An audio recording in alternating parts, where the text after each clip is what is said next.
Good evening. I'm Andrea Lenhoff. I'm a systems engineering lead at ULA and your host for tonight's Atlas V USSF-12 launch for the United States Space Force Space Systems Command.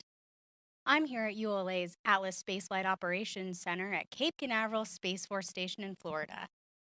Liftoff is scheduled for 6 p.m. Eastern, though we do have a 2-hour window available today. In addition to watching our webcast, you can also follow live mission progress at ulalaunch.com. The count is currently in a 30-minute planned hold. We have 2 planned holds in our 7.5-hour launch count, which give our team additional time to resolve any issues prior to entering the terminal count. At this time, the team is not working any issues and we are proceeding towards an on-time liftoff. Today's ascent to geosynchronous orbit is more than 6 hours, so we'll wrap up about 25 minutes after liftoff. Stay tuned after liftoff to hear more about Wide Field of View from U.S. Space Force's Colonel Heather Bogsty and Millennium Space Systems CEO Jason Kim. Before we continue, let's check in on today's weather forecast with Space Launch Delta 45 Weather Officer Will Ulrich. Thanks, Andrea. Good things come to those who will wait. That's the saying, right? Well, unfortunately, it looks like we're going to have to wait a little bit longer as Mother Nature isn't entirely cooperating right now. My colleagues at the 45th Weather Squadron are actively evaluating those 10 lightning launch commit criteria to ensure we keep that rocket safe from both natural and rocket-triggered lightning. And one of those rules, the attached anvil cloud rule, is currently being violated. However, there are signs that those clouds are beginning to clear over the pad, and we will be in a go situation just before T0. But we'll continue to evaluate those clouds all the way up until the final few seconds of the count. Now, a live look at satellite imagery behind me shows those widespread clouds cover across the spaceport. But the deepest clouds, the strongest showers and thunderstorms are well west of Complex 41. And the clouds that you see over Cape Canaveral right now are beginning to thin. So that's why we're very confident going into today's opening of the window, and we do look good. Jessica Williams just gave her final weather brief at L-30 minutes and gave a 60% chance of go or 40% chance of no-go conditions due to the cumulus cloud and attached anvil rules. Now, although Mother Nature isn't cooperating right now, we do expect her to cooperate here shortly, and we should be good to go at the opening of the window. Andrea, back to you. Thanks, Will. Wind can play a critical role on launch day. ULA has a team of engineers making sure we maximize our launch opportunities with real-time wind monitoring and trajectory updates. To learn more, we spoke with Robert Olson. I'm Robert Olson. I work at the Structural Dynamics Group here at ULA, and I'm responsible for the execution of operations here in the Denver Winds Room. We call it the Winds Room because we're monitoring the balloons that are released from the launch site, and they're measuring the winds aloft for us. And as part of that, we develop a steering algorithm for the vehicle to steer into the wind to minimize vehicle responses. And we're also verifying that the vehicle is structurally capable and can control itself flying through the wind. The team of engineers shows up here about 4 hours prior to launch. We have our first balloon release. We're trending the winds aloft conditions on launch day. And for each of those balloons, we see, is the vehicle structurally capable and can it control itself flying through those winds aloft? And what are the performance impacts from flying through those winds aloft? It's critically important for these low margin, high performing type of systems that we have a very deep understanding of exactly what the vehicle is going to experience. And in so doing, we're increasing our reliability and the confidence that we have in what the vehicle is going to experience. And we're going to ensure that the vehicle is not going to fail in the very dynamic lower portion of the atmosphere on its way to orbit. Well, good afternoon, everyone, and welcome here to the launch pad. We are at T-minus 15 minutes and counting, L-minus 15 minutes and counting to today's U.S. Space Force 12 mission launching from Slick 41 at Cape Canaveral Space Force Station on a United Launch Alliance Atlas V rocket. If it's your first time joining us, welcome. My name's Zach. I'm the founder and host here at TLP, and here at the launch pad, it's our mission to inform and inspire the explorers of tomorrow because we believe that space is better together. And we are currently at T-minus 4 minutes and holding. We are in a built-in 30-minute hold as part of a ULA countdown, but we are keeping an eye on that weather. So on your screen right now, bottom right corner, you're looking at a live view of pad 39A, just a few miles up from the big main focus today, launch pad Slick 41 at Cape Canaveral there on your main part of your screen where the Atlas V is fueled and ready to go. In the top right corner, you're looking at live radar of Kennedy and Cape Canaveral as we keep an eye on the lightning, the wind, and all those conditions. Right now, the lightning and the winds boards are green across, and that is a great thing to see. Teams are continuing to count towards the opening of today's window, which is in just 14 minutes time. If they need to delay, they do have a 2-hour launch window where they are going to be able to stay. So they are still targeting the beginning of that window. But right now we are technically in a hold at this time at T-minus 4 minutes. So we're waiting for them to resume that count for today's countdown. If you guys have questions, you can send those in the chat by taking us at the launch pad, and we'll be answering those live throughout today's countdown as we go towards the opening of the window. Looking at that weather radar right now, a little bit of light rain around the Space Coast launch complexes, but they're watching that lightning coming in from the Orlando area to make sure they have no lightning in the region. Should a lightning strike within the 10-mile radius around the pad, that is instantly a 30-minute delay. They have to have 30 minutes, but right now that circle is clear. There are no lightning strikes in the exact region, so they are still monitoring it. But today we're going to see possibly the last launch ever of an Atlas V 541 configuration. There are no other 541s that have been ordered, and ULA is not accepting new orders of their Atlas V. So if we do launch today, this is the last one of this variant of the Atlas V that we will see, and they're doing a breakdown on your screen right now. Today's carrying 2 payloads, one for the United States Space Force, that's why it's USSF-12, but there is a secondary payload on board for the Department of Defense. The 2 payloads on board, the United States Space Force payload is the U.S. Space Force SSC Wild Field of View testbed, and it is a testbed to demonstrate how they will be able to have an effectiveness of a 6-degree sensor for their wide area 6-degree payloads. So it's a test that they are performing, and then the DoD payload is testing a new type of ring spacecraft for the Space Force as well. So we'll be keeping an eye on that. Should launch go well, actual payload deployment won't be for a number of hours following the launch. So ULA will stay live for about 25 minutes following liftoff to give us views as we get into orbit, but there'll be a number of burns that Centaur will perform over the next about 6 hours following liftoff before payload deployment itself. But we are, if you're just joining us, welcome here to the launch pad. You're joining us for our live launch coverage of the U.S. Space Force 12 mission launching on the very last Atlas V 541 rocket from Slick 41 at Cape Canaveral Space Force Station. At this time, weather is trending good. There is one red flag at this time that we are keeping an eye on, but let's listen back in to ULA Mission Control.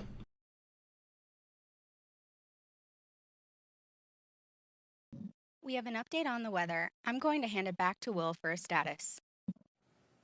Hey, Andrea. Just wanted to give a quick update because I just heard from my colleagues at the 45th Weather Squadron over at the Morrell Operations Center that the estimated clear time on that one rule that we've been monitoring, the attached anvil rule, is going to last a little longer. So we are going to have to eat into today's window. And those clouds that you see over the spaceport are remaining a little bit thicker than we originally anticipated. So that attached anvil cloud rule is not expected to clear until 6:15 p.m. local. Now we still anticipate going into a go situation here shortly thereafter. So we still have plenty of time within that 2-hour window to get today's launch off the ground. Back to you. ULA's Atlas V 541 rocket is launching both spacecraft to geosynchronous orbit. Let's learn more about today's flight.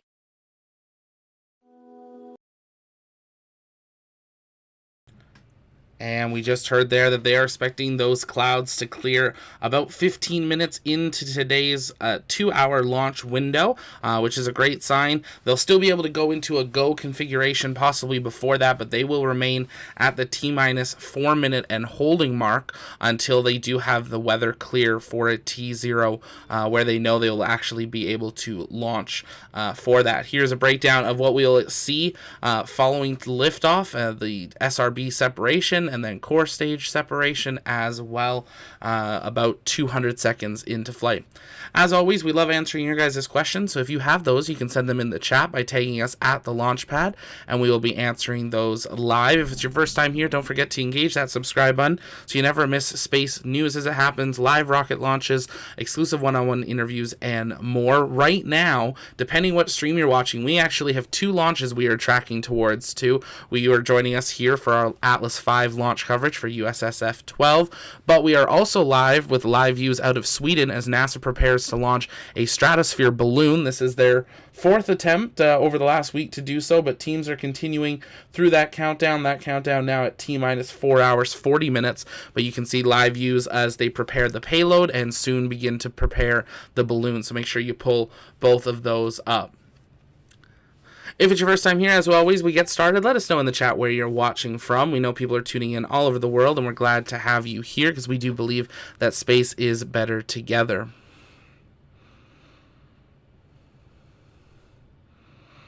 And you're spot on there, Strato. The upper level winds and the anvil clouds are what they're watching there. The anvil clouds seem to be the biggest thing that they're watching at this time.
ULA's Vulcan rocket is nearing its first flight.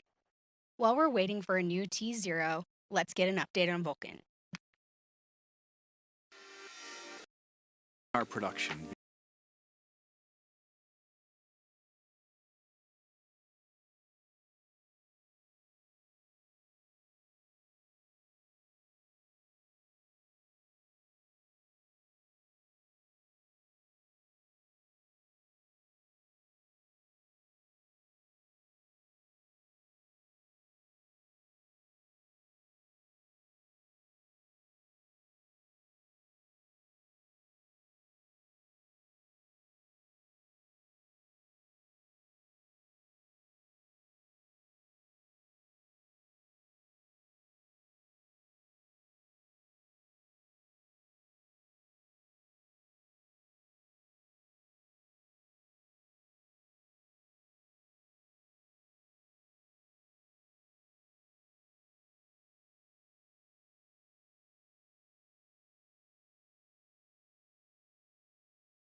Well, good afternoon, everyone, and welcome here to the launch pad. You are joining us for our live launch coverage of the United States Space Force 12 mission launching on ULA's Atlas V, the very last Atlas V in the 541 launch configuration. You're looking at live views of Slick 41 at Cape Canaveral Space Force Station, where the Atlas V is fully fueled up and ready to go for today's launch. We are at T-minus 4 minutes in holding. This is a built-in 30-minute hold that is expected to release here hopefully in the next little bit. We are monitoring the weather there in the top right of your screen right now. One weather violation that they are watching, but they are expecting that to clear a few minutes into today's launch window. Today's launch window goes from 6 p.m. or 2200 UTC for 2 hours until 8 p.m. Eastern or 0000 UTC. So we are hoping that those weather anvil clouds will pass within the first 15 minutes of the window, allowing for a clear launch. At this time, there is no lightning concerns at Kennedy or Cape Canaveral or in the 10-mile radius, so that is a great sign. A much better look compared to yesterday's launch coverage if you joined us then. Today's launch window was only 40% go at the opening of the window, diminishing to 20% by the end of the window, but over the last couple of hours the forecasts have improved, bringing us all the way up to 50 to 60% go at the opening of the window, and we're just keeping an eye on those anvil clouds at this time. On your screen though, you're looking at a live view of Slick 41 on the main view. On the right side of your screen, a live view of pad 39B at Kennedy Space Center, just a few miles up the beach, where teams are preparing to roll SLS back to the VAB. We've got that up on screen there just to give you an idea of looking at the weather to the west. That is where most of the weather is coming from, over Orlando, so we're keeping an eye that way. And then top right of your screen, we are getting live data from Kennedy Space Center and Cape Canaveral on all the weather screens that they are monitoring for that weather conditions, and you can see those storms developing over the Orlando mainland region, but nothing too bad, just a little bit of light rain over the Space Coast itself, and no lightning currently being detected in any of the circles that they do monitor. We need a 10-mile radius of the pad and flight path clear, and you can see there those red dots in the top right, those are lightning strikes right now, but nothing near that big circle, and that's how we want it to stay. Today, the two payloads are on board. The primary payload is for the United States Space Force, and it is their Wide Field of View test bed. But the secondary payload is on board for the Department of Defense.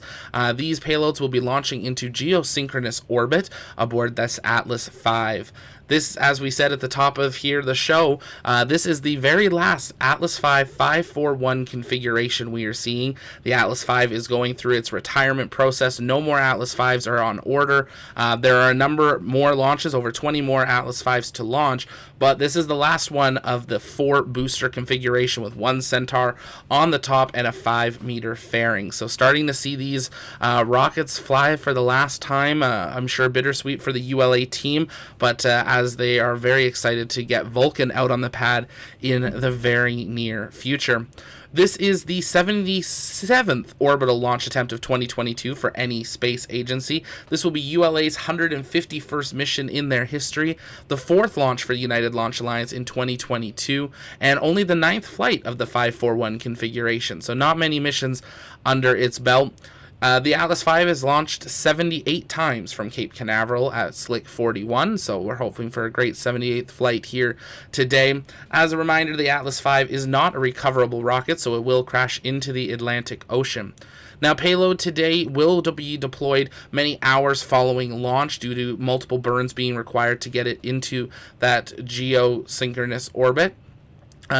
So they will be cutting the live views of Mission Control about 25 minutes following today's stream. So we'll see it get up into a stable orbit, and then they'll wrap up for today. Now, if you want more launches, because one isn't enough, we are tracking 3 possible launches here today. Right now, counting down to the launch of USSF-12. We also have a feed going right now on a secondary stream where we're counting down to launch of NASA's Stratosphere balloon launching out of Sweden, so you can join us over there. And very very late tonight for those of us here in North America. We are counting down to launch of Virgin Orbit's very first night launch of their Launcher 1, carrying some payloads up into orbit as well, launching from the Mojave Air and Spaceport. So 3 launches possible within not even 12 hours, within about 8 hours. So we hope you'll join us for all of those. But here at the launch pad, it's our mission to inform and inspire the explorers of tomorrow, because we believe that space is better together, and you are joining us for our live launch coverage of United States Space Force 12. If you guys have questions, you can always send those to us in the chat by tagging us at the launch pad. And I did see it, and I wanted to say it. Conan, thank you so much for gifting those 10 memberships there. I really do appreciate that, and welcome to our new members. If you want to become a TLP member, there's 2 ways you can do it. Maybe get gifted one. You can hit that join button here on YouTube and become a TLP member. Those start at just $1.99 a month, and you can get that cool TLP helmet next to your name that changes the longer you're a member. And that really helps us bring you the best possible space coverage from space complexes all around the world. We're growing our team, and we've got some very big projects that we're excited to soon announce. Very big projects. I can't wait to actually be able to talk about some of these. But if you want your money to actually go to us and not 30% to YouTube, consider becoming a low member here on YouTube. And if you're wanting to become a higher member, join us over on our Patreon. That way your money actually goes to what we're doing and not to just admin fees. So something to keep in mind there. But at this time, we are still at T-minus 4 minutes and holding into today's count. We are officially 4 minutes into the launch window, meaning we have an hour and 55 left. We're about 10 minutes away from when the weather team expected those anvil clouds to clear enough to release that rule, but we are keeping an eye on that to see how things are progressing. They'll probably hold another weather briefing to consider if they are ready to continue through today's countdown at T-minus 4 minutes. When they announce that they are going to release that count, things are going to happen very quickly. They're going to have their terminal count, go, no go poll, and then we'll be straight into launch. So we'll be keeping a close eye on that. We did have confirmation just over 10 minutes ago. A series of weather balloons were launched throughout the countdown by the Range Weather Station to collect wind speeds and directions, and they're continuing to monitor that over the next coming minutes to see if we will actually have a clear launch. The real YouTube's asking, can a launch at another part of the world affect weather somewhere else? The launch itself, not really. Let's listen in to ULA Mission Control for an update. Rockets in a 1.6 million square foot facility in Decatur, Alabama. Here's a look inside. Or not. They were just showing Mission Control for a second. Now they're going to play a video of their factory, but that's okay. If you're just joining us, we are currently T-minus 4 minutes and holding of today's USSF-12 launch. We're just waiting for the weather to clear. But back to the question in the chat there, can a launch in another part of the world affect the weather somewhere else? Not directly. There are rockets that produce a lot of moisture, so it kind of causes it to rain in their area, just like the RS-25s on SLS. When we saw those static fire tests at Stennis, they created kind of big rain clouds. So you can see it regionally, but you're not going to have something that affects it, you know, on the other side of the world or anything about that. Again, if you guys have questions, you can send those in the chat. Tag us at the launch pad, and we will be answering those live as we count down. If you haven't yet, though, take a moment, engage that like button. It really does help us out, and share out the broadcast because we believe that space is better together, and we want to have everybody here for the last launch of the Atlas V 541 configuration. If you're just joining us and wondering why you see Artemis 1 on your screen, we're looking at that to see live views of the weather in the west coming towards the launch complexes, or keeping an eye on weather over Orlando. But right now, all the lightning and wind conditions at Cape Canaveral are green. We're not even in a lightning watch, which is a great sign. On your screen right now, ULA is playing through a video where they're talking more about their Vulcan, I believe, or their Atlas, and how they are created some amazing views inside the factory on how these rockets are created. Definitely something to really be honored that we're getting to see just how detailed these are. We don't normally get to go this deep into a launch production facility due to ITAR, but ULA showing as much as they can, and a very busy rocket factory now doing Atlas and Vulcan.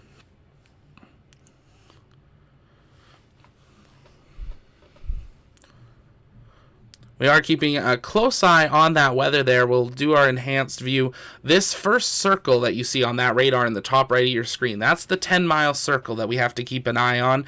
Right now we do have some light rain passing over the pad, but that's okay. You can launch in rain. As long as we don't see any lightning or really strong oranges and reds and purples show up in that circle, we are good. But we also have to keep in mind the flight path. The flight path also has to be clear of lightning, so the teams are monitoring that over the coming minutes, expecting the Anvil cloud rule to be released in about 6 to 7 minutes if things were continuing on. We actually just got an update to that. They are now extending the Anvil cloud rule until at least 6:30 p.m. So we are going to be remaining in this hold for another 20 minutes as the upper level winds are red and the Anvil clouds remain red at this time. That just came from ULA here, so remaining in a hold due to those two weather conditions, but you guys can keep sending in your questions and we'll be answering those live. When will the rocket on the right launch? That's a great question. That's the big money maker question. At this time, Artemis 1 is going to roll back to the VAB later this evening. We may even see first motion while we're watching this launch coverage as they prepare for rollback around 8:30 tonight. So we might see some first, the lifting of the mobile launcher while we're live here, depending on how long we stay in this weather hold. But it will go back to the VAB.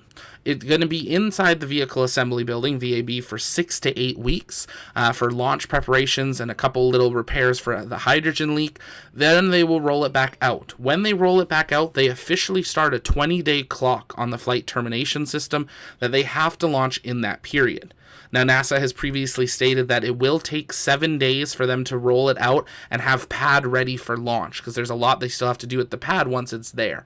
So at this point, at the minimum, we released a launch calendar on our Twitter. So if you haven't yet, head on over to our Twitter. You can scroll down a little bit and see it there. We do have the first launch window that they are targeting with the actual launch periods to the minute over the days of that first period. At this point, if they take the minimum 6 weeks in the VAB and the 1 week to roll it out, they are arriving and are ready for launch at the first or second day of the next launch window. So if they take any more time in the VAB than 6 weeks, they are going to be pushing into this launch window, which I would then expect if they cannot get 2 to 3 good attempts out of the window, they will wait to the next window, which is going to be starting in mid-September. So keep an eye on that. We will be live from NASA Kennedy Spacer on site for the launch of Artemis 1, so we hope you will join us for that. But at this time, we are remaining T-minus 4 minutes and holding as we count down to launch. Let's listen in for a weather update. Continues. First, let's talk about the attached Anvil rule. Live look at satellite imagery right now continues to show upper-level clouds streaming over the spaceport. And those clouds, although they are thinning, they remain situated directly over Complex 41. So they're taking a little bit more time to get out of the way. With that in mind, my colleagues at the 45th Weather Squadron have updated the estimated clear time to no earlier than 6:30 p.m. this evening. So we're going to have to wait a little bit longer. Additionally, upper-level winds are currently unfavorable, and it's not that those winds are particularly strong, because at this time of year, winds are typically very light from the surface all the way through the upper portions of the atmosphere, but they are variable. So flight teams in Denver and with other units inside of United Launch Alliance are keeping a close eye on the changeability or variability of those wind speeds to ensure that the rocket makes the correct adjustments as it moves up into the atmosphere. So with that said, we're not going to go any earlier than 6:30 p.m., but the general trend is our friend as those clouds continue to thin and move out of the way. We'll provide an update as soon as I have one. Back to you, Andrea.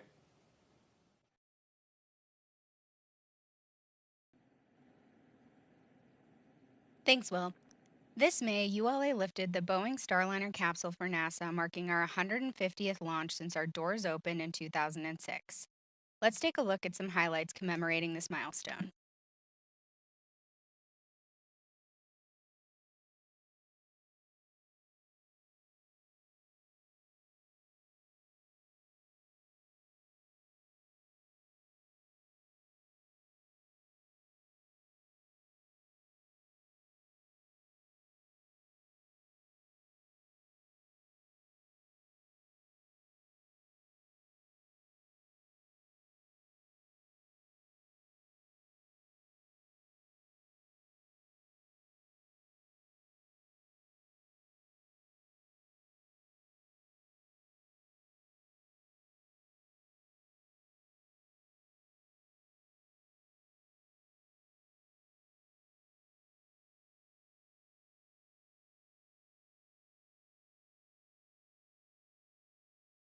And if you're just joining us, welcome here to the launch pad and our live launch coverage of the United Launch Alliance's USSF-12 mission from Cape Canaveral Space Force Station. We remain at T-minus 4 minutes and holding due to weather, due to upper level winds and anvil clouds. At this time, weather is expected to improve around the 6:30 p.m. Eastern or 22:30 UTC. So we are keeping an eye on that. Again, you can continue sending in your questions, and we will be answering those live as we count down towards launch. Jason says it's thundering here about 30 miles north. That is good to know, Jason. We are keeping an eye on that lightning map, and the top right corner of your screen is looping around, but you can see those light blues and dark blues on the map right now. Those are lightning strikes within the last couple hours there, so we're keeping an eye on it. Anything that's red or orange is something that they're going to be of concern of at this time, so there definitely is some lightning east of Orlando moving towards the launch complex that they will be watching, but at this time they are not having any lightning warnings or issues.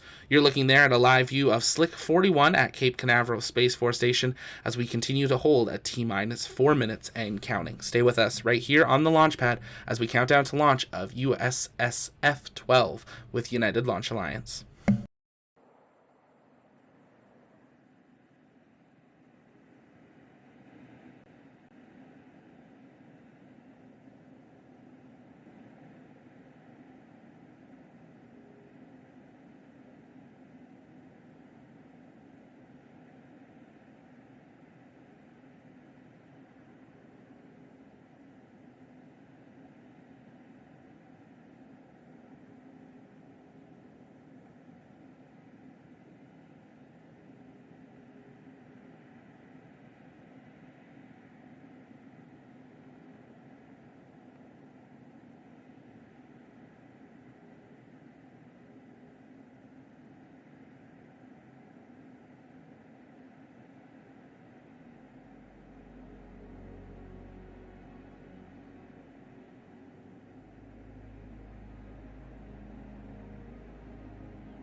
LC LD channel 1. Go LD. LC load contingency adjust file adjust underscore AV094 underscore 07 SDLCRC 511 Delta. Roger, AB094 underscore 07 511 Delta. Flight control LC. Go ahead, this flight control. You have to go to load contingency file, adjust underscore AB094 underscore 07 SDLCRC 511 Delta. And work.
We have another update on the weather.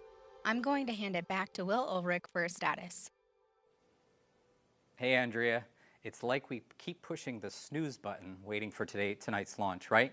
I have a little bit of an update from my colleagues over at the 45th Weather Squadron. Satellite imagery continues to show that anvil cloud sitting overhead, and this live shot that you see right now shows that anvil cloud perfectly over Complex 41, and unfortunately it just doesn't want to move. Now originally we were evaluating that cloud under the attached anvil cloud rule because it was attached to its parent thunderstorm. That thunderstorm has since dissipated, so we're now evaluating it under the detached anvil cloud rule.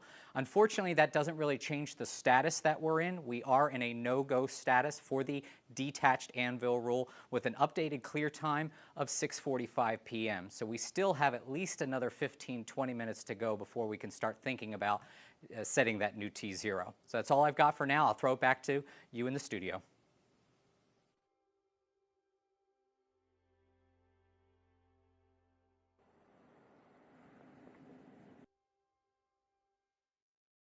And if you're just joining us, welcome here to the launch pad. You're looking at a live view of Slick 41 at Cape Canaveral Space Force Station, where we just received another weather briefing. We are already 30 minutes into today's launch window, that window opening at 2200 UTC. At this time, there is still weather giving us a no-go region. On your screen right now, if you are in Florida, if we do get to a point where we are able to launch, this is a great map showing you how you will be able to see today's launch and where you'll be able to see it from if you have a clear line of sight and no clouds in your way. And there's a live view looking at Playa Linda Beach, and a great sight actually, seeing Pad 39A's Starship Tower now coming up there, changing that skyline of the Space Coast for the first time that we've seen a major change on the Space Coast skyline in many, many years. But at this time, we remain at T-minus 4 minutes and holding. They're continuing to monitor weather, hoping that it'll improve at 6:45 Eastern or 22:45 UTC, about 15 minutes from now. But if that anvil cloud continues just to hold off and not move. That's ultimately what we are watching, and we need that to clear for them to be able to launch. They all are also are watching their upper level wind conditions, which right now are also in the red. So 2 weather conditions continuing to remain us in a no-go status, but we'll keep an eye on it. So stay with us right here on the launch pad as we count down to liftoff of USSF-12 from Slick 40 at Cape Canaveral Space Force Station.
While we are still waiting to clear the Anvil cloud rule, a new upper-level wind profile has been loaded into the Atlas V rocket's onboard computer, and the upper-level winds are now green. I'm going to toss it back to Will Ulrich for more details on the weather. Hey, Andrea, that's great news about the upper level winds. Now, that means all that we're left with is continuing to monitor the detached anvil rule. And I wanted to bring up GR Analyst, which is one of the tools that we use at the 45th Weather Squadron to evaluate current radar imagery. Now, what you're looking at right now is called radar reflectivity, and it shows the cloud of concern at approximately 20 to 30,000 feet. This is that detached anvil cloud rule that my colleagues at the 45th Weather Squadron are actively evaluating. Now, the good news is that that cumulus cloud is detached anvil cloud is beginning to dissipate. If I've put it forward into time, notice how that cloud is gradually thinning out. And that's what we need to look for in order to get us out of that detached anvil rule. So I do expect an update from my colleagues here soon. We may be able to clear that detached anvil rule for much longer. And really, if we're green on upper level winds, we're not really concerned with anything else at this point. And I do think we have a shot to launch later today. Back to you.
We have another weather update.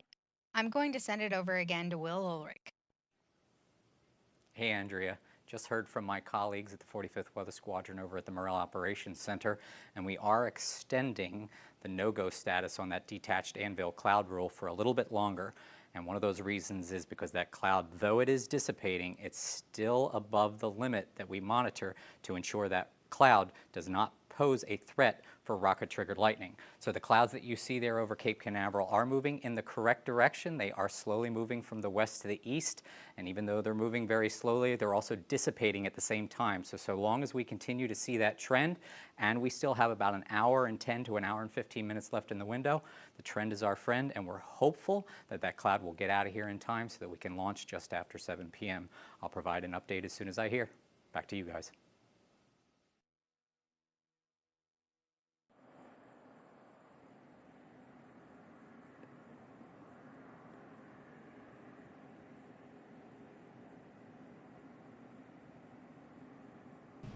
And if you're just joining us, welcome here to the launch pad. You're looking at a live view of Slick 41 at Cape Canaveral Space Force Station, where we continue to remain in T-minus 4 minutes and holding due to weather. The anvil clouds that are causing issues, they are starting to dissipate, so they are continuing that, but at this time, we remain in a no-go situation. Hearing there that they sound like they're hopeful to have a T0 maybe shortly after the top of the hour, so about 12 to 15 minutes from now. So they'll have another weather update here in the next probably 10 minutes or so to resume that count. Keep in mind, we're holding at T-minus 4 minutes. When they resume this count, things will happen very quickly. They will have their terminal count, go, no, go, launch, go, no, go, and then we will see liftoff and be Atlas V will be on its way with the United States Space Force 12 mission launching from Cape Canaveral. At this time, they are monitoring that weather to see how things are continuing to see if they will be able to lift this hold. But stay with us right here on the launch pad as we count down to launch from Cape Canaveral Space Force Station.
LC, LD, Channel 1. Go LD. Please coordinate a new T0 with a range 231500Z. Roger, 231500Z.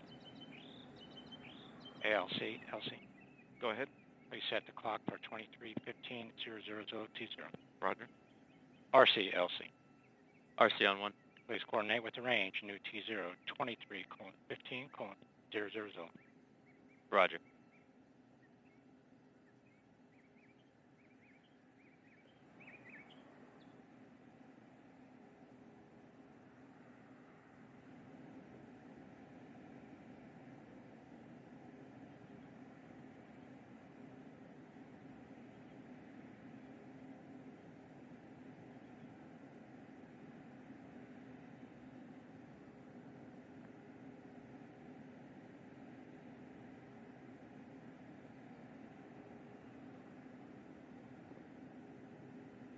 LC And- countdown clock has been set for new T0 of 23:15 Zulu. Clock is at L-23 and counting. Roger. All right, for a team, we'll pick up at L-16. CT1, start giving us a time max at that time. LC, RC, net 1. Go RC. The range has approved our new T0 time of 23:15:00Z. Roger. All right, team, T0 is approved. And we are counting. And if you're just joining us, you're looking at a live view of Slick 41 at Cape Canaveral Space Force Station, where we are back on the clock at the new T0 being set for 23:15 UTC, or 7:15 p.m. Eastern Time, just over 25 minutes from now. The launch director saying they will pick up the count at L-16 minutes, which is just a few minutes from now. But new T0 has been set and approved by the range, and we are going to proceed into a launch countdown. We are looking at a live view of Slick 41, and there's a live view inside the mission control of those new countdown sets. We are now at L-22 minutes, 30 seconds, and counting.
L-21 minutes.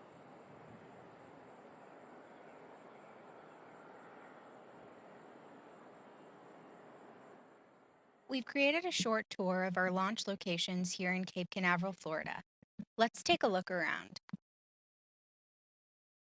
And if you're just joining us, welcome here to the launch pad. We have a new T0 set for 23:15 UTC, where we are continuing to count down L-minus 20 minutes and counting. The T-minus clock remains at T-minus 4 minutes, as that is a built-in hold in the launch sequence. This very much like what we're going to see with SLS, where we actually have two countdowns, L-minus and T-minus, and we'll be working on a video to break those down a little bit better. But the best way to think about it is L- is real world time, T- is the operational sequence of things that have to happen at specific times for them to be able to be prepared for launch. The T- clock can hold, while the L- clock technically will always be ticking unless we're in a hold where we're no longer targeting a T0, and that's where we've been. But ULA has now set a new T0 for 23:15 UTC, or 7:15 p.m. 1 hour 15 minutes into today's launch window,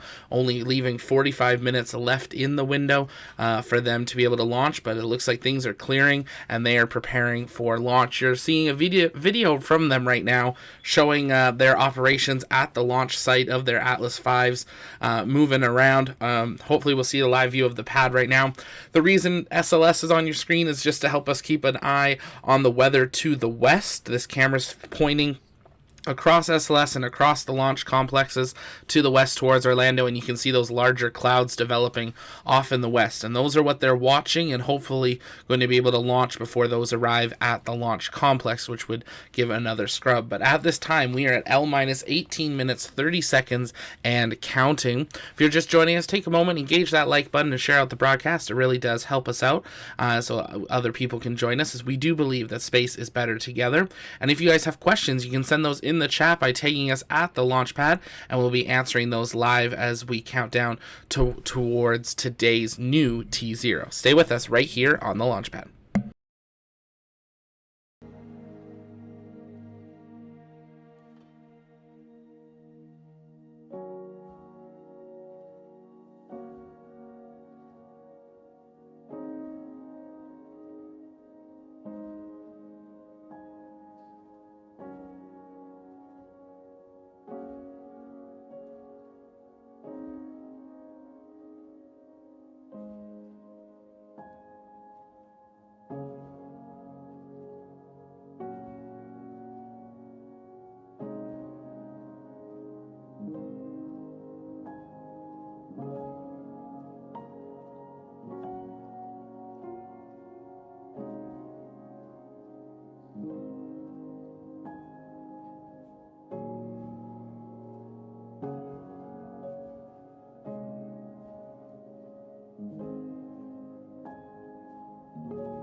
This vehicle is ready to launch. Mission Director. This is the mission director. You have permission to launch. Proceeding with the count. If the rocket is ready for flight and the weather is within the launch commit criteria, then polling will be completed and the team will have given the go for launch. T-minus 10, 9, 8, 7, 6, 5, 4, 3, 2, 1. There's ignition. And liftoff of the United Launch Alliance Atlas V rocket. For a typical Atlas V flight, the main engine and solid rocket boosters ignite to lift the rocket off the pad. Shortly after liftoff, the rocket begins a pitchover to attain the proper flight path, minimizing the dynamic pressure the vehicle experiences during flight. Within the first few minutes of flight, the vehicle reaches Mach 1, the speed of sound, followed by jettison of the solid rocket boosters. About 4 minutes later, propellant levels deplete and the booster engine shuts down, followed by release of the booster stage. At various times in flight, depending on the mission, the vehicle jettisons its payload fairing. From there, the second stage will continue carrying the spacecraft towards its destination with planned engine starts and stops.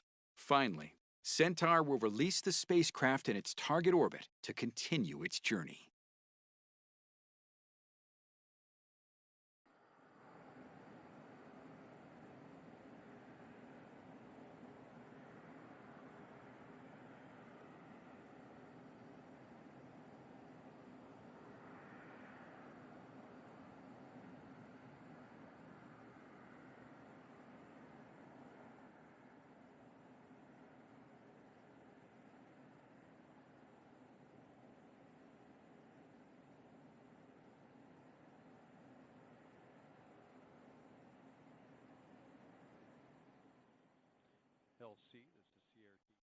We have an update on the weather. I'm going to hand it back to Will Ulrich for a status.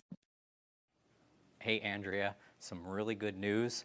Those clouds that you see on satellite behind me continue to thin, and I just got word from the meteorologists over at the 45th Weather Squadron that we are now go for the detached anvil rule, and that means we're go on all Lightning launch commit criteria. So good news, we are progressing well towards that 7 p.m. liftoff time. All things are go from weather. Back to you guys. LC, LD, Channel 1. Go LD. Roger, sir. Load contingency adjust file. Adjust underscore AV094 underscore 08 with an SDL CRC of 97 Charlie Charlie. Roger. Flight Control LC. Go ahead, this flight control. Load contingency file adjust AV094 underscore 08 with SDL CRC 97 Charlie Charlie. Roger, and work.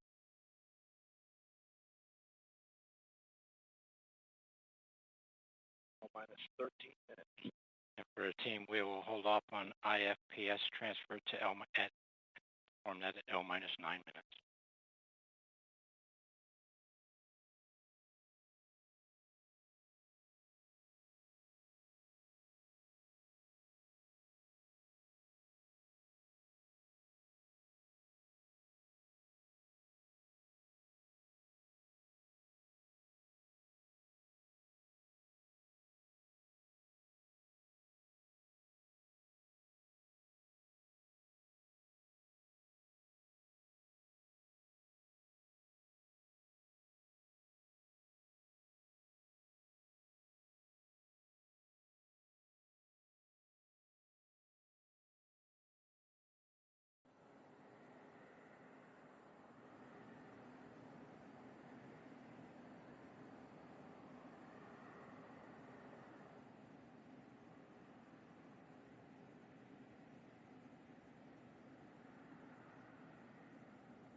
Today's flight is dedicated to Dr. Vladimir Shabanov, Karl Threlkild, and Rochelle Wunderlich. Dr. Vladimir Shabanov was directly involved in the creation and modifications of rocket engines for much of the latter Soviet period, and has long been considered the father of the RD-180 engine, having directly supervised its design. This engine has successfully launched all Atlas III and Atlas V rockets, and USSF-12 is the 100th launch of an RD-180 powered booster. Not only was he an accomplished scientist, he was also well respected by his colleagues at ULA and by our customers. His personable nature made him approachable by all who interacted with him. Karl Threlkild began his career at the Rocket Ranch in September 1997. A veteran of the Delta II, Delta IV, Atlas V, and Vulcan programs, Karl was an inspector responsible for the integrity of our products, the safety of our team, and ultimately the satisfaction of our customers. Karl always demonstrated professionalism tinged with wit that kept all smiling with his jokes and antics. He never met a stranger. Rochelle Wunderlich began her aerospace career with Pratt & Whitney in 2001. She recently celebrated her 19th year of combined service with Pratt & Whitney and Aerojet Rocketdyne. Rochelle was an outstanding engineer that understood her products and her team. Her efforts at maintaining supplier quality were key to keeping the RL-10 flying successfully for nearly 2 decades. Earlier this year, she posthumously received the Palm Beach County Engineering Council Merit Award. She remains loved by many and will be deeply missed by all who knew her. All communications switch to Channel 1. All personnel and visitors remain in present position until launch. Maintain operational silence in the LCC. L-10 minutes. Terminal count briefing. If a condition exceeds a launch constraint anytime after a terminal count status check, the observer shall announce hold on Channel 1, identify their station, and briefly state the reason for the hold. Flight Control, perform launch on-time verification.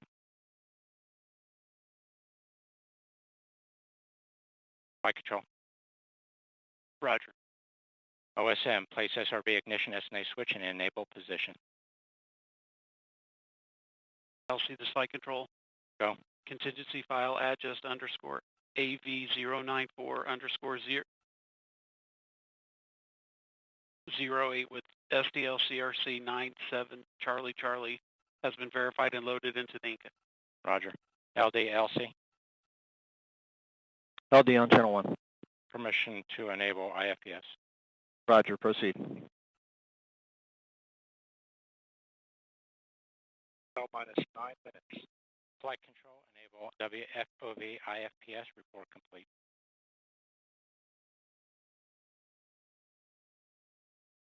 This is Atlas Mission Control at T-minus 4 minutes and holding.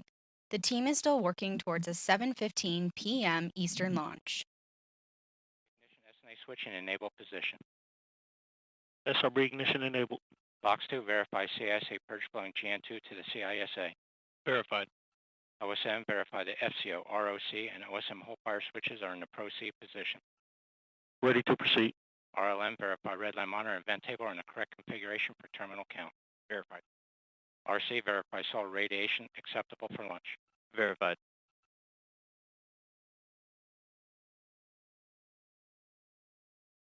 WFOV IFPS enabled. Roger. CRTD, begin telemetry verifications. LC Sierra TD, we can confirm 33.04 volts. Roger. And flight control looking for your launch on time verification. Roger. And work. L-minus 8 minutes.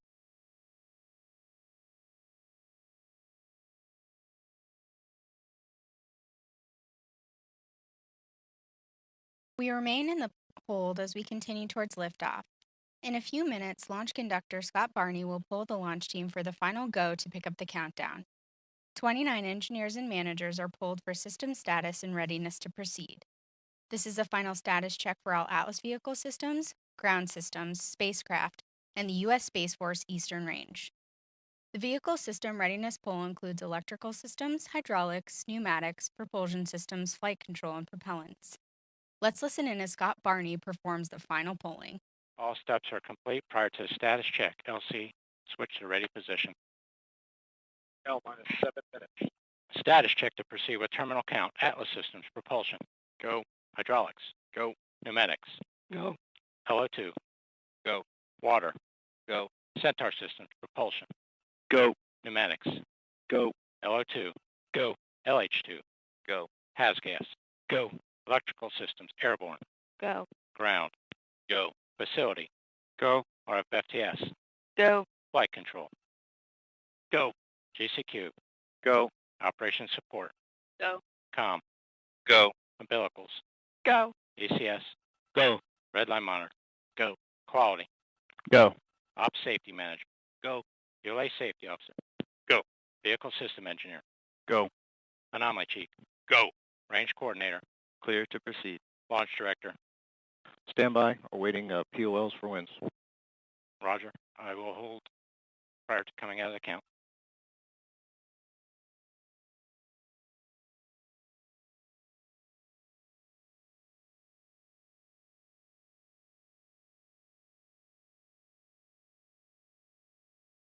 And LD, LC, that one.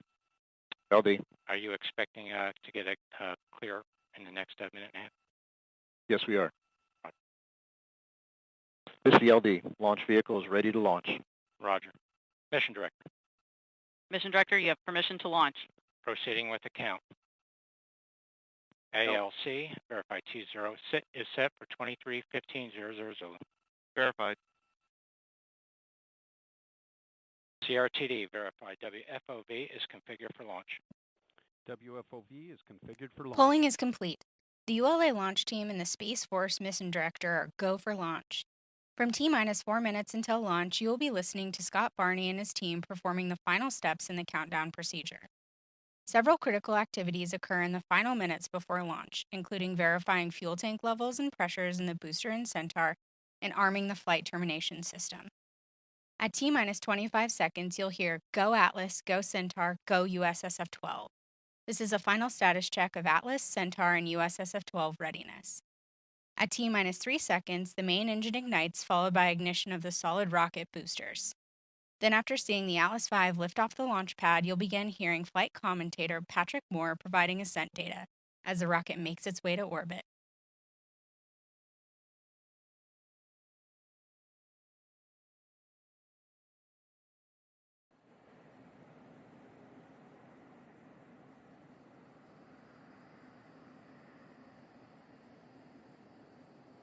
This is Atlas Mission Control at T-minus 4 minutes and holding. We anticipate releasing the hold in just a few moments. 2, 1, mark. 359.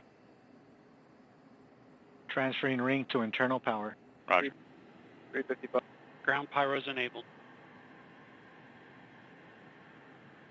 The countdown clock is resumed and we are go for launch at 7:15 p.m. Eastern.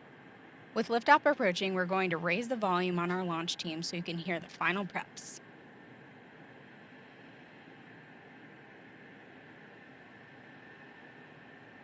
.330. Atlas hydraulics at flight pressure. And if you're just joining us, welcome here to the launch pad. You're looking at a live view of Slick 41 at Cape Canaveral Space Force Station, where the weather has cleared and we are now go for launch. Atlas 5 is fully fueled, ready to go. The flight computer has been updated with a new flight path with the change in the launch window, but we are at T-minus 3 minutes, 5 seconds, and counting. We're going to listen in to the ULA mission control as we go through these final 3 minutes until count, but as always, we want to see from you guys in the chat a go, no-go for launch. Are you guys ready as we count down to the launch of the last Atlas 5 in the 541 configuration from Slick 40 at Cape Canaveral Space Force Station? Let's listen in to ULA mission control.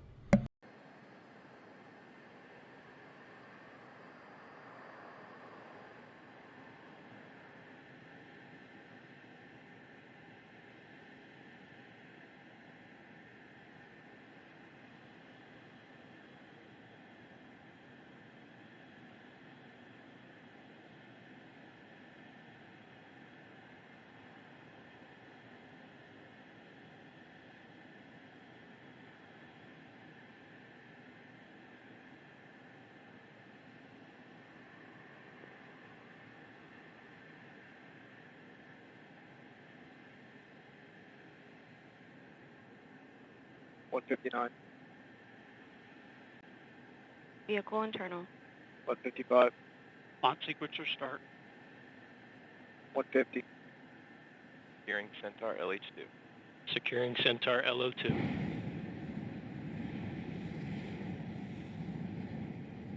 140. Launch enabled. 137. 130.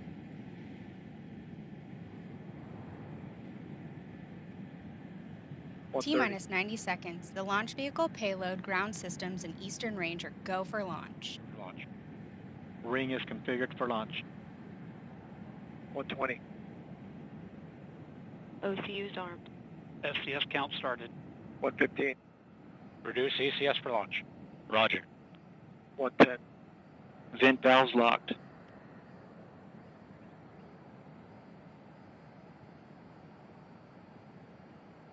T-minus 1 minute. Green.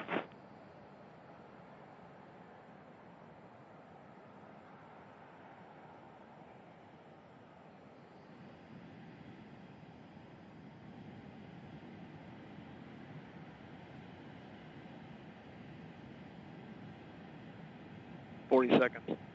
Stable at step 3.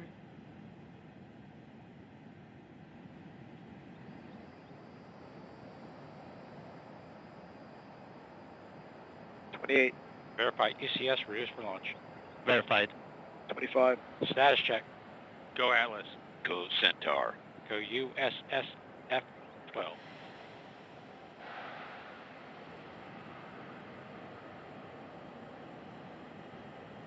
T-minus 10, 9, 8, 7, 6, 5, 4, 3, 2, 1. We have engine ignition and liftoff of the United Launch Alliance Atlas V rocket carrying USSF-12 for the United States Space Force. Pitch over program, body range look good. NPU's gone to closed loop. System response looks good. Now 20 seconds into flight. Atlas is now completing the pitch over maneuver. Body rates continue to look good. RD-180 is throttled down slightly to partial thrust. Response looks good. Now 36 seconds into flight. Atlas V is now passing Mach 1. RD-180 continue to look good in partial thrust mode. Seeing good chamber pressures on all SRBs. And 49 seconds into flight, max Q, maximum dynamic pressure. RD-180 engine operating parameters continue to look good. SRB chamber pressures also look good, now passing 1 minute into flight. RD-180 now throttling back up to full thrust as expected.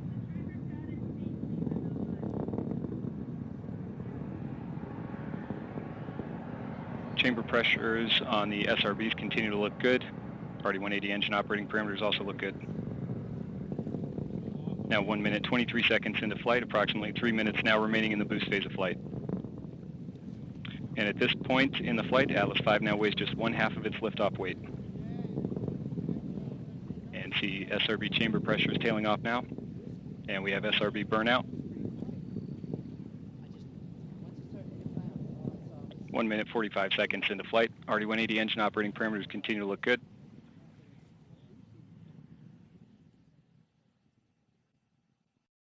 And we have jettison of all 4 solid rocket boosters. Vehicle has gone to closed loop steering. Body rate responses look good. Just past 2 minutes into flight now.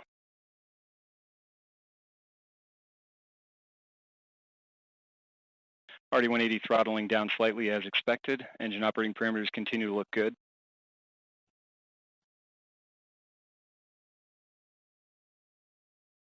And 2 minutes now remaining in the boost phase of flight. Atlas V is now 50 miles in altitude, 78 miles downrange distance, traveling at 5,000 miles per hour. 2 minutes, 40 seconds in. RD-180 engine operating parameters continue to look good. Vehicle body rates looking good throughout boost phase. And the Centaur reaction control system is now pressurizing to flight levels. System response looks good. Coming up on 3 minutes into flight. RD-180 now throttling to maintain a constant 2.5 G acceleration limit, seeing good response on the RD-180.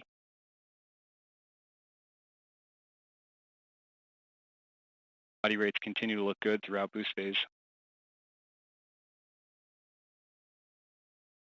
Now passing 3 minutes, 20 seconds into flight. Approximately 1 minute now remaining until BECO.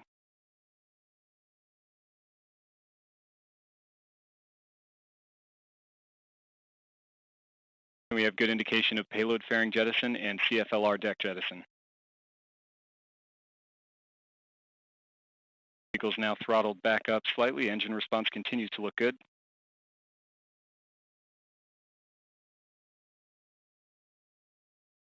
And RD-180 now throttling to maintain a constant 4.6 G acceleration limit in preparation for BECO. And we have boost phase chill down. Passing 4 minutes into flight.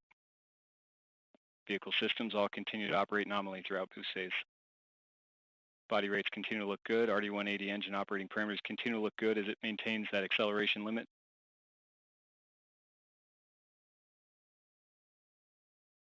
Standing by for BECO shortly.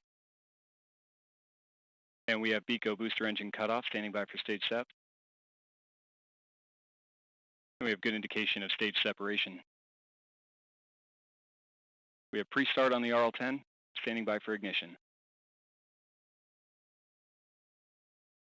We have ignition and full thrust on the RL-10. Chamber pressure looks good, body rates look good.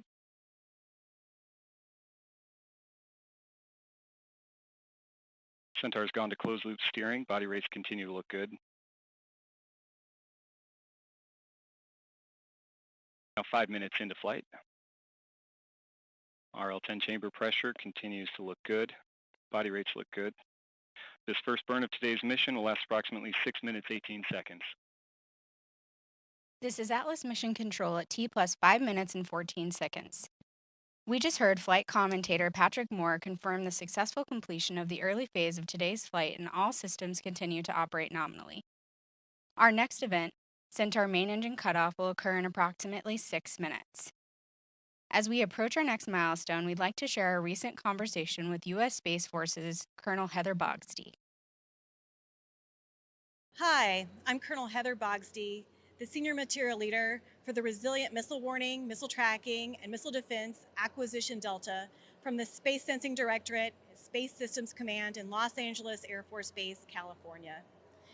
At Space Systems Command, we are focused on the threat. And right now, we are at unprecedented times where the threat is coming at us faster than ever, with dimmer targets that we are currently working to detect better. The launch of USSF-12 and Wide Field of View will really help shape how we implement our architecture moving forward and get after that threat. We are working with the Space Development Agency and the Missile Defense Agency in a combined program office to have an integrated missile warning architecture that will soon pivot away from GEO towards the MEO and LEO layers on orbit. The data from Wide Field of View will help pathfind and demonstrate what technologies we want to use in the future. Wide Field of View has a 4K by 4K focal plane. With this, we'll be able to see a larger area of the Earth than ever before, over 3,000 plus kilometers at any one time. It also has a tactical cryo cooler, which has been used in the air domain, and now we're eager to see how it will be applied to the space domain. If this works, we can see significant cost savings as we scale up our architecture in the future. Another way that Wide Field of View is going to be helping us is with data exploitation. We're performing data exploitation out of our TAP lab in Boulder, Colorado, and the team there is really looking at how do we enhance our algorithms to really refine the battle space characterization and missile warning capabilities that we currently have. Wide Field of View is really going to help demonstrate that moving forward. It's also going to help us operationalize the data and get it integrated into the integrated tactical warning, attack, and assessment architecture that we're currently seeing with the SBIRS missions.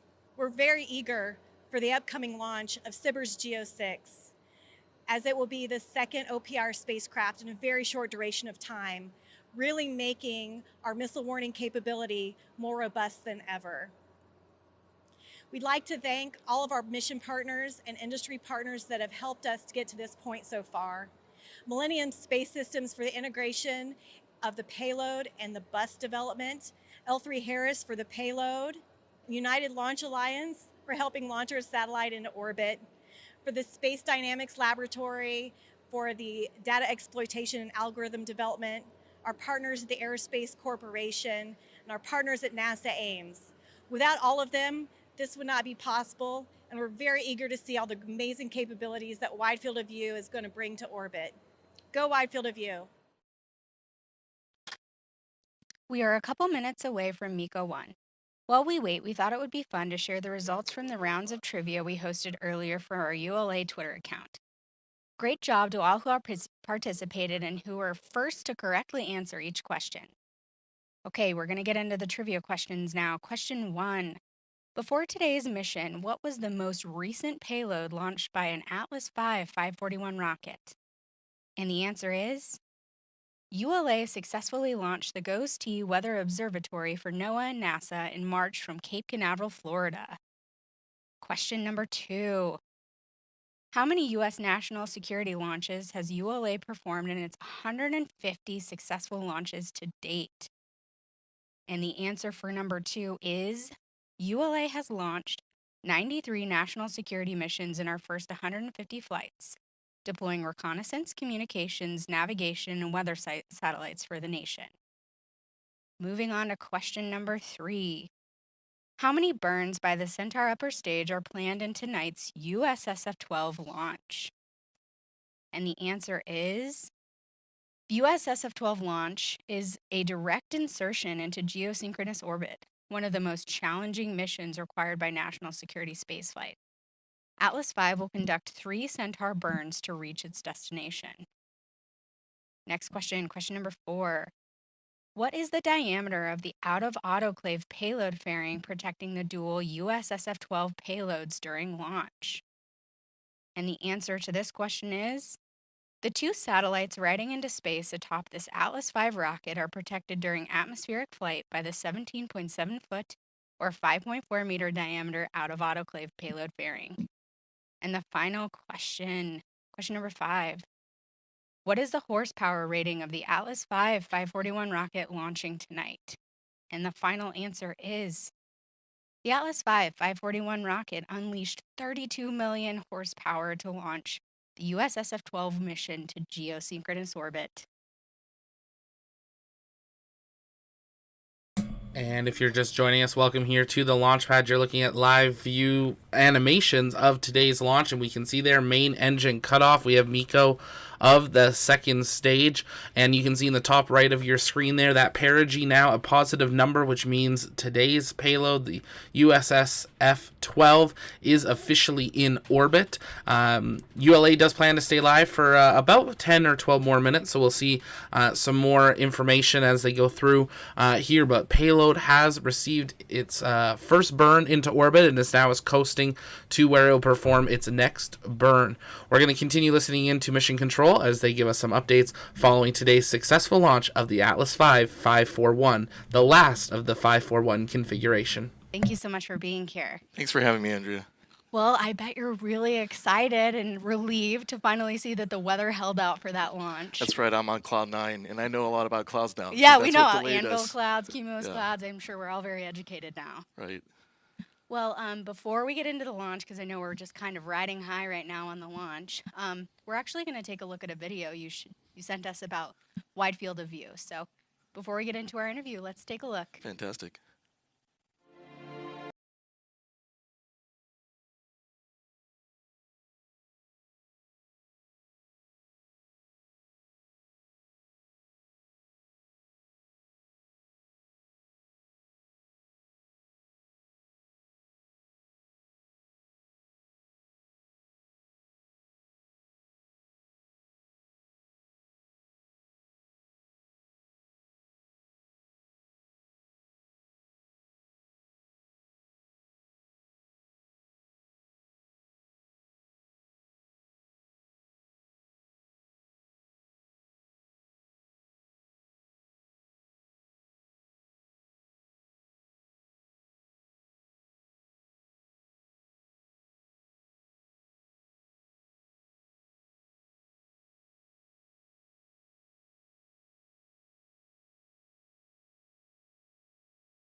Well, that's a pretty great video, and I know we're going to learn a little bit more about wide field of view and Millennium as we get through this interview here. So let's kick it off. So as we know, Millennium's very involved in this process. So what does it mean for Millennium to actually see us finally launch here?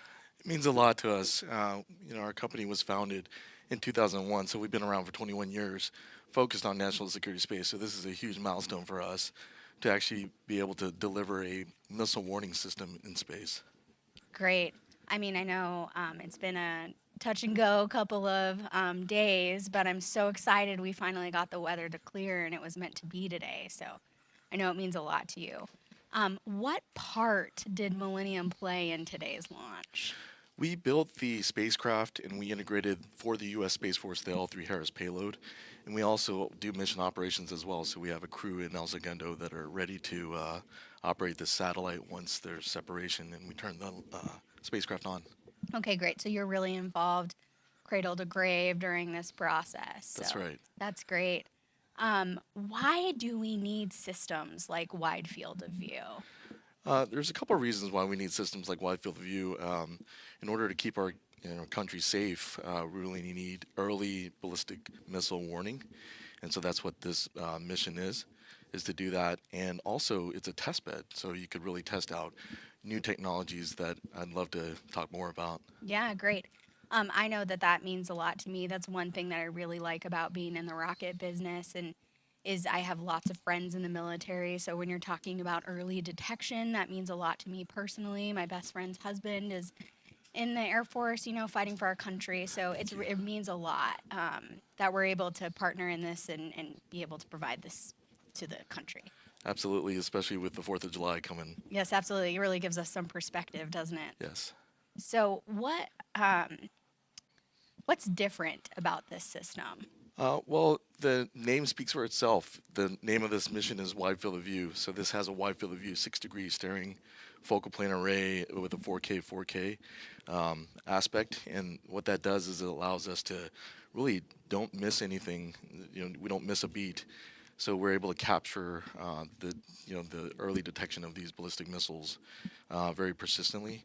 And another thing about this mission is we have a very flexible bus. It's a geo bus that can accommodate this payload as well as a diverse set of payloads, and also accommodate multiple payloads at the same time.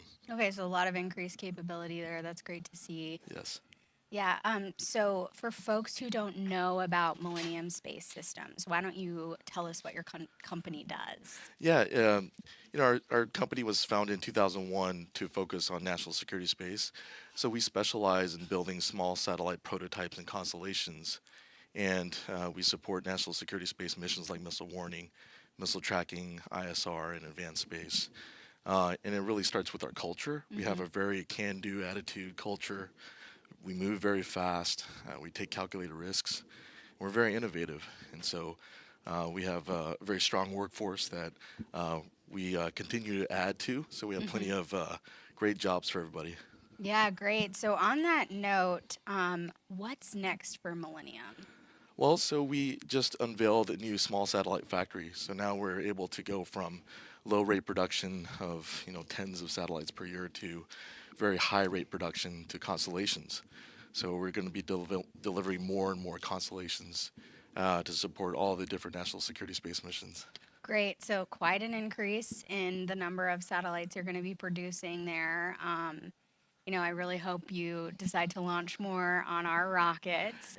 This is a great partnership. That's right. Yeah. So what do you think makes Millennium special? I think it starts with the culture, like I mentioned. I can see it with the ULA culture. I see the people, how they work with each other to basically get the mission done. Right. And we're very much mission focused. So we got a whole mission ops crew waiting there in El Segundo to take on this mission, and we're going to operate the satellite. Right. It's an exciting time to be in space, huh? It is. Yeah. Well, Jason, is there anything else you'd like to share with us before you This has been a great launch, and thank you, ULA. Yeah, looking forward. We have a little bit left to go here, so I know we'll all be anxiously awaiting delivery of the payload to orbit, but so far things are looking good. But I do want to thank you for your time today, and I know I learned a lot, and I'm sure our viewers appreciated it as well. Thank you, Andrea. Thank you very much. Throughout the burn and into the coast, we are seeing just minor telemetry dropouts. However, telemetry quality overall has been very good.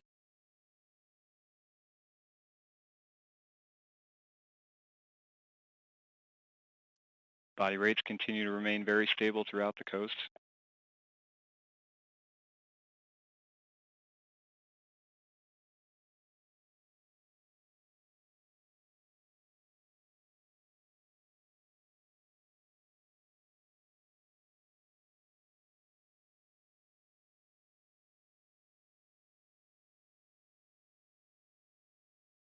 And in approximately 3 minutes, the Centaur will ignite to begin the second burn of today's mission. 23 seconds prior to ignition, RL-10 will begin the fuel and oxidizer pre-start sequence. This burn will last approximately 5.5 minutes.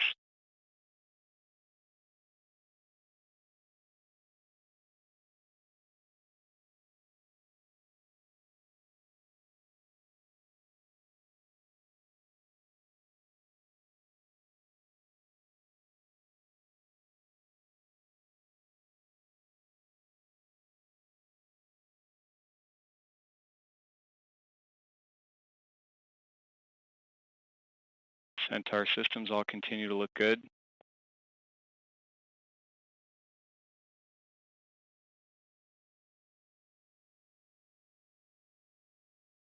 And now approaching the final 2 minutes of the coast.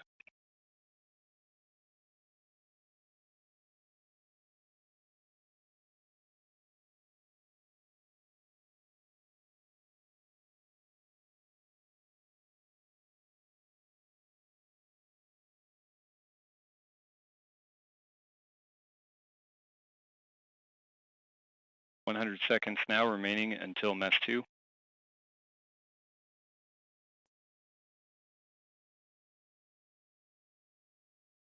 We're just a couple minutes away from our next mission event, Second Centaur Main Engine Start, or Mess 2.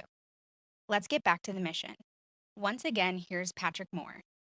Body rates continue to look good.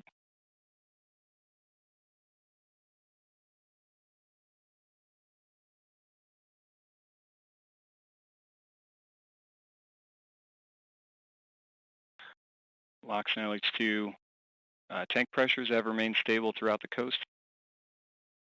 And tank pressure is now beginning to increase in preparation for the burn. Just under 1 minute now remaining until mess 2.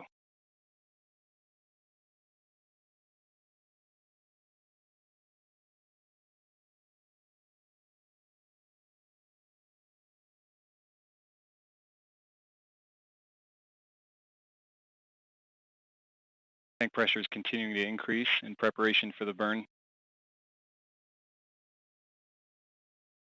30 seconds to engine ignition.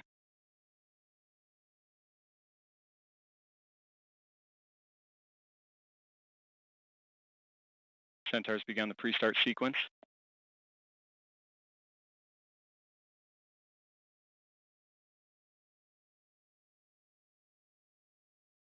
We have good pre-start on LOX and LH2 and standing by for ignition shortly.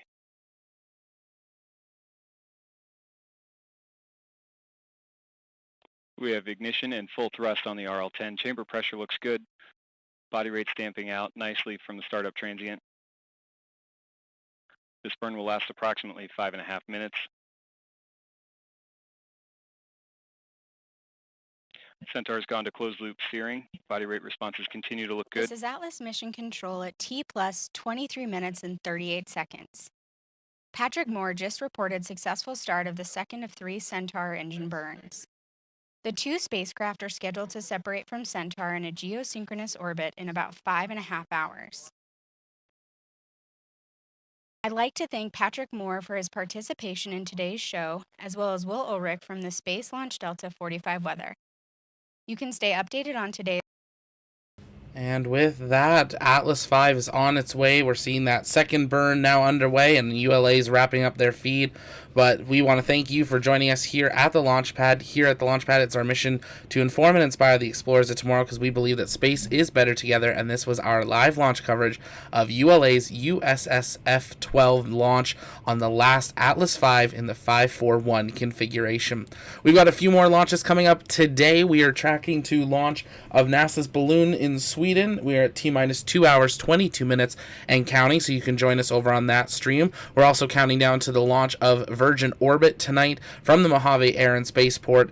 That is targeting a liftoff time of about 2:30 a.m. Eastern, so follow along with us on those. You can get space news as it happens over on our Twitter. Want to be part of an awesome space community? Consider joining us over on Discord, and check out our Patreon if you want to help us bring you the best possible coverage of everything space. Also, it's launch day, so head on over to our shop to get 10% off of everything with promo code LAUNCHDAY.